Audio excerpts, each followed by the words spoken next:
लगभग international women day के ठीक एक दिन पहले सोनी लिव के ऊपर महारानी इस वेब सीरीज का तीसरा सीजन रिलीज कर दिया गया है, जो रानी भारती के बदलते हुए हालात और बेगुनाही साबित करने की संघर्ष को दिखाती है। जहां इस वेब सीरीज के पहले सीजन में घर के कामों में व्यस्त गृहिणी रानी का राज्य के मुख्यमंत्री बनने तक का सफर दिखाया गया है।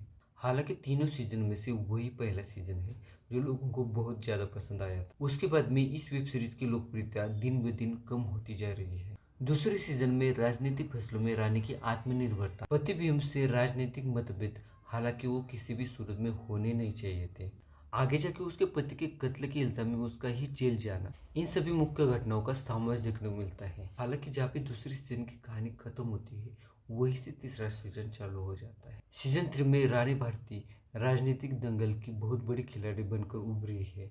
महारानी के तीसरे सीजन का डायरेक्शन सौरभ भावे ने किया है, जो बिल्कुल सुभाष कपूर की सोच को आगे लेकर बढ़ रहे हैं। अपने पति के खून के इल्जाम में जेल जा चुकी रानी भारती को उसके राजनीतिक सलाहकार मिश्रा जी बार बार जमानत पे बाहर आने की सलाह दे देते हैं, लेकिन रानी भारती ही कुछ न कुछ कहते हुए इसे हर बार टाल देती है। इसी के बीच में जब रानी भारती के बच्चों के ऊपर जानलेवा हमला होता है, तो मजबूरन रानी को जेल से बाहर आना ही पड़ता है। जेल से बाहर आ चुकी रानी न सिर्फ पति के इल्जाम में खुद को बेगुनाह साबित करती है, बल्कि अपने राजनीतिक विरोधियों को इस तरह से धूल चटाती है और बिहार की मुख्यमंत्री या यूं कहो तो महारानी बन जाती है। जेल में रहते हुए रानी ने अपनी खुद की सेना भी तैयार कर ली थी। इस सीजन के मुख्य आधार रानी भारती और नवीन कुमार है।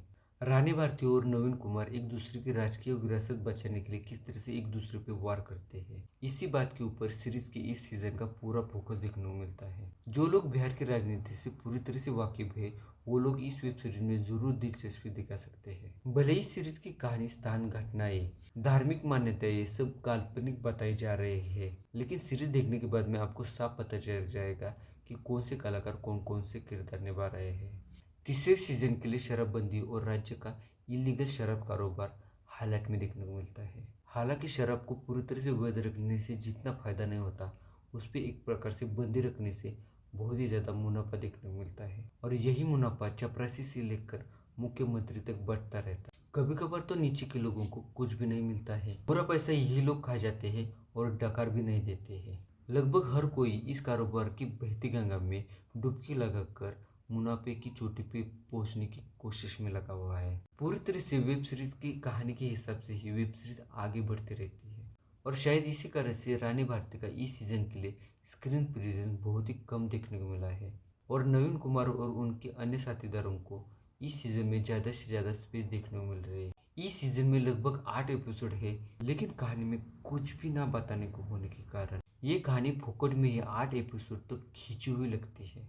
बिहार के राजनीतिक और सामाजिक घटनाओं को जिस तरह से इस वेब सीरीज में पिरोया गया है, वो घटनाएं काफी रोचक और रोमांचक लगती है।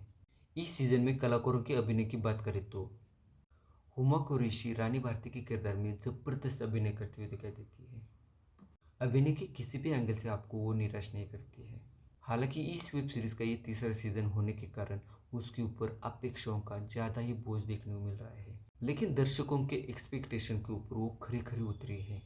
अपने दमदार अभिनय के बदौलत पूरी सीरीज में ज्यादा का स्क्रीन टाइम न होते हुए भी अपने किरदार को अहम बनाकर जाती है। नवीन कुमार की भूमिका में इस बार अमित सियाल का अभिनय दुश्मनी की हर वो एक रंग भरता है, जिसकी इस वेब सीरीज में खासम खास जरूरत थी। मिश्रा जी की भूमिका में प्रमोद पाठक, राज्यपाल की भूमिका में अतुल तिवारी और दिवेंदु भट्टाचार्य, विनीत कुमार और अनुजा साठे अपनी अपनी भूमिका में खरे उतरे हैं। कुंभाड़ इस बहुचर्चित फिल्म के सोहम शाह इस बार एक ही सीन में नजर आते हैं। यार, सोहम शाह जैसे गुणी अभिनेता को ये लोग सही सही इस्तेमाल नहीं कर पाए हैं, और सियासी चाली चलने वाले एक नेता के तौर पर उसका ट्रांसफॉर्मेशन एक जबरदस्त का झटका दे जाता है। ओवरऑल महारानी का तीसरा सीजन लेखन, अभिनय और अदाकारी में तकनीकी रूप में बहुत ही दमदार देखने को मिलता है। फिर भी अगर पहला और दूसरा सीजन देखने के बाद में आप में अगर थोड़े भी पेशेंस बचे हैं, तो ही इस वेब सीरीज के तीसरे सीजन के रास्ते आप जा सकते हैं। महारानी का तीसरा सीजन आपको कैसा लगा, प्लीज कमेंट करके बताना। मेरा ये वीडियो अच्छा लगे तो लाइक और मेरे चैनल को सब्सक्राइब जरूर कर देना। मिलते हैं अगले वीडियो में और एक नई रिव्यू के साथ में और एक नई वेब सीरीज के साथ में। तब तक के लिए नमस्कार।